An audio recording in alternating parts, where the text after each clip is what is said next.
رمضان شریف کا مبارک مہینہ خیر و برکت کے ساتھ، تقدس و تقرب کے ساتھ مسلمانان عالم کو نصیب ہو رہا ہے۔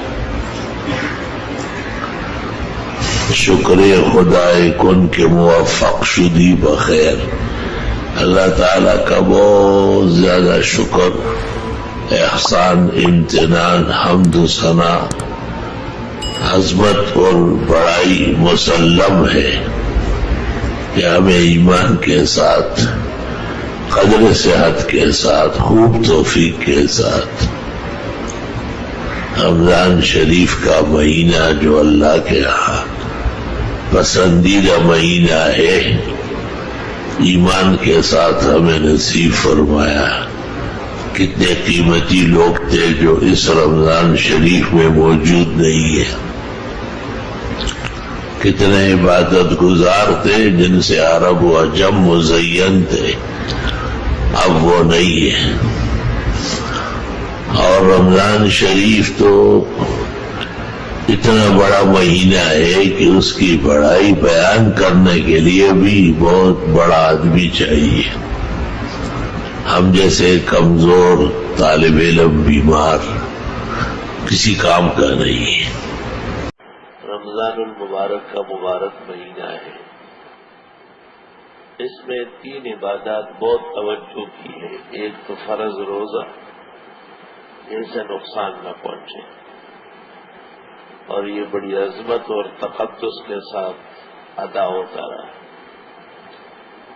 دوسری رمضان شریف کی جو خاص نماز ہے، 20 رکعت تراویح مال وتر، یہ جماعت کے ساتھ ہو، ہر رات کو آخر رمضان تک ایک جیسے ہو۔ اور تیسری دعاؤں میں مشغول ہونا۔ جناب رسول اللہ صلی اللہ علیہ وسلم نے فرمایا ہے، ایک تو لا الہ الا اللہ کی کثرت کرو، دوسرا استغفار زیادہ کرو، اور آپ نے جو دعا تعلیم فرمائی وہ یہ ہے، اللہم انک عفو کریم تحب العفو فاعف عنا وانا نسألک الجنہ ونعوذ بک من النار۔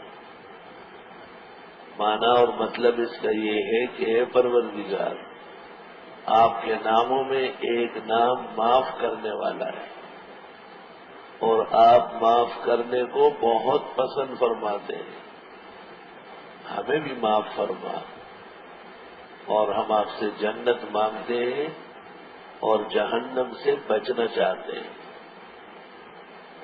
بہت ہی مبارک الفاظ ہیں، اگر سارا دن رات آدمی لگا رہے ان الفاظ کی قدر و قیمت تک نہیں پہنچ سکتا۔ معلوم یہ ہوا کہ مبارک گھڑیوں میں، خاص کر رمضان شریف کے اوقات میں، دن رات کے مختلف احوال میں دعا پر توجہ ضروری ہے۔ دعا کی نشست لگانا ہمارے پڑوس میں، میدان میں ایک دعا ہونے والی ہے۔ مسلمانوں کی شان و شوکت ہے، غیر مسلموں نے اپنی کتابوں میں، کینیڈا کے وزیر اعظم نے روزے کے اوپر ایک مقالہ لکھا ہے، اور اس نے کہا ایک عرصے سے میں مسلمانوں کا روزہ دیکھتا ہوں،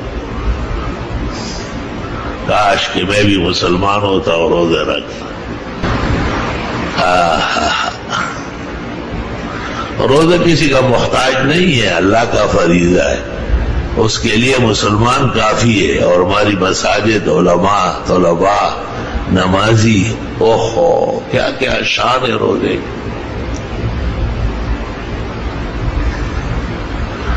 وہ کہتے ہیں نا کہ کوئی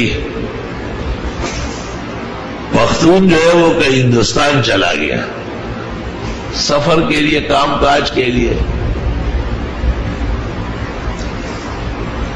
وہاں کوئی ہندو لڑکی اس کو پسند آئی، اس کو تاکتا رہتا تھا، اس کے راستے میں کھڑا رہتا تھا۔ ہندو برادری نے اس کو کہا دیکھو تو مسلمان ہے اور ہم ہندو ہیں، یہ نہیں ہو سکتا. اس نے کہا کیسے ہوگا؟ کہا ہندو ہونا پڑے گا. کہا ہو جائیں گے. چلو آ جاؤ. اس کو مندر میں لے گئے, ٹیکا بیکا لگا لیا, نمستے ممستے اس کو پرشاد ورشاد سکھا دیا. کیا کوئی کلمہ علمہ ہے ہی نہیں, کچھ بھی نہیں. اور شادی ہو گئی. کچھ مہینے جب گزر گئے تو کہتے رمضان شریف کا مہینہ آ رہا تھا, تو یہ آدمی کئی گھر آٹے کے تیلی خرید کے لا رہا ہے, کئی سیوئی خریدتا ہے. بیوی نے اس سے پوچھا یہ کیا ہے؟ کہا رمضان شریف نہیں آ رہا. کہا تو ہندو ہو چکا ہے. کہا ہندو ہو چکا ہو, دلہ تو نہیں ہوا ہوں. رمضان کے مہینے میں روزے نہیں رکھوں گا کیا؟ سحری کے لیے نہیں اٹھوں گا.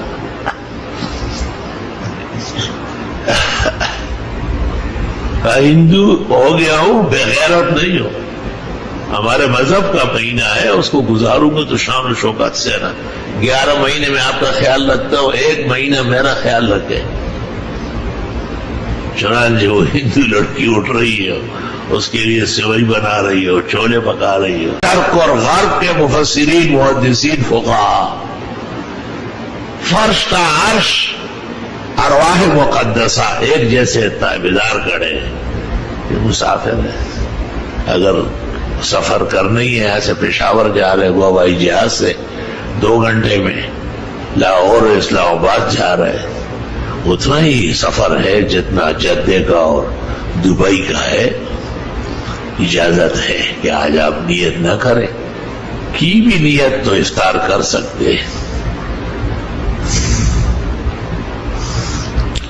وَأَن تَصُومُوا خَيْرٌ لَكُمْ, روزہ ہی رہے تو اچھا ہے, کیونکہ نہ تو کھانے کی تکلیف نہ پینے کی تکلیف. یاد رکھنا جس طرح 4 رکعت نماز ہو جائے گی قطعی بات ہے, اس میں راحت و غیر راحت کا کوئی دیکھ بھال نہیں ہے. اس طرح روزے کا رکھنا حالت سفر میں جب زحمت گرانی نہیں ہے تو بہتر ہے, لیکن علی الاطلاق ہر سفر مبیح افطار ہے فقہاً و شرعاً. وَلِلَّهِ الْحَمْدُ أَوَّلًا وَآخِرًا. اللہ. علماء دین کہتے ہیں جب پہلے سے معلوم ہے تو بہتر ہے کہ سحری کے وقت سے ہی نیت نہ کرے, بلکہ احتیاطاً اہل خانہ کو بھی کہے کہ آج مجھے نکلنا ہے سفر پر, تو شاید روزہ نہیں ہوگا میرا. اور اگر استقامت پوری ہے اور توانائی موجود ہے تو آپ کہے کہ یہ کیا سفر ہے, تو گھر سے زیادہ آرام و راحت ہے. اور اللہ نے مسافر کو روزہ رکھنے کی ترغیب دی ہے, وَأَن تَصُومُوا خَيْرٌ لَكُمْ, روزہ رکھ ہی لو بہتر ہے. ان کنتم تعلمون, کاش کہ جان لو. وَعَلَى الَّذِينَ يُطِيقُونَهُ فِدْيَةٌ طَعَامُ مِسْكِينٍ. شروع میں جب رمضان کے روزے فرض ہو گئے, جمہور کہتے ہیں کہ اختیار تھا, جن کی طاقت توانائی ہے وہ فی روزہ ایک مسکین کو 2 وقت کھانا کھلائے, غداء و عشاء, صبح و شام. ضابطے کا کھانا یہ 2 وقت. صبح دیر ہو گئی تو دوپہر کا کھانا نکل آیا, رات کے کھانے کے اوقات ہی آگے پیچھے. لیکن فقہ میں منضبط ہے کہ غداء و عشاء, درمیان میں اوقات نہیں مان رہا ہے. اور آج بھی آپ اس پر عمل کر لیں تو معدے کے 100 بیماریوں سے جان چھوٹ جائے گی. ابھی ایک دوست نے کسی اسکرین پر دیکھا, تھیوری پڑھی کہ ایک ملک کے بادشاہ نے کہا کہ ہمارے ملک کے لوگ مسلمانوں کی طرح بھوکے رہتے ہیں, مسلمان بھی کبھی روزہ رکھتے کبھی مشقت کرتے, تو ان کو کینسر کا عارضہ کم ہے, کیونکہ کینسر کو جراثیم کے لیے خوراک چاہیے اور یہ نعارم ہے, تو خود بخود ہی موذی مرض واپس ہو جائے گا انشاءاللہ تعالی. تو اس خالی پیٹ میں اور یہ نہار میں رہنے میں کس قدر دنیا و آخرت کے فوائد ہے. کاش کہ ایسی عقل اور ایسا شعور موجود.